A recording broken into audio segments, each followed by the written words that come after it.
位伫咧西门路4段的西门城商场，自4年前便开始种地招商营运。国际连锁品牌星巴克嘛挂好这个地段，率先进驻开业，日后陆续成立跳蚤市场以及市集，也只为了增加活络这个地段，经规划出1200平空间，成立西门城马果卡丁车乐园，提供舒适、安全、欢乐、便利的主题乐园，提供亲子同乐好去处。今天是我们西门城，我们结合了 GoGa 卡丁车，还有我们那个马果乐园，创造一个我们台南市。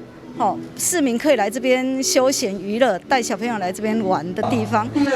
强调速度、安全、环保，也特别引进全台独家相关科技的纯电动卡丁车，并搭配占地400平的半开放竞技空间，不论是大人、囡仔、查甫、查某，拢会当轻松上手，体验电动卡丁车，再来趣味甲刺激。那我们有3条线很厉害。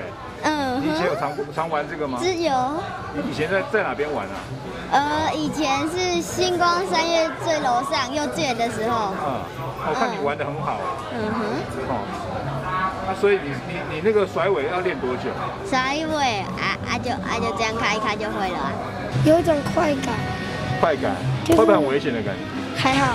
这一场赛事能够让市民很就近的在市区里面就可以玩到卡丁车，尤其是电力卡丁车，不是油电卡丁车。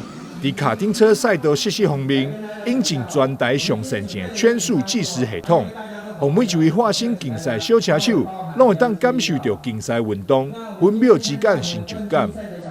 我们的地是可以做漂移的，还有专业的计时器，还有专业的服务人员。那我们都是用有品牌的卡丁车，安全上面都会无顾虑。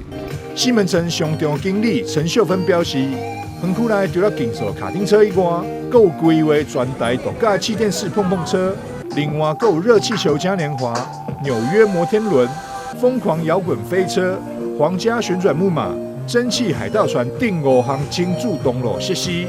会当和亲子家庭佚佗规天。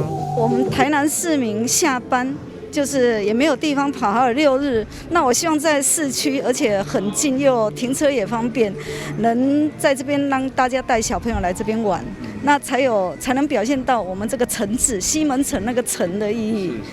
庆祝马果卡丁车乐园开幕，也嘛特别邀请知名车队 Smart 来共同赞声。园区经理陈秀芬表示，西门城目前长期咧甲区公所以及里长联络，将陆续安排弱势家庭来园区免费佚佗，希望在经营事业的同时，嘛会当尽一份社会责任。台南新闻张硕伟采访报道。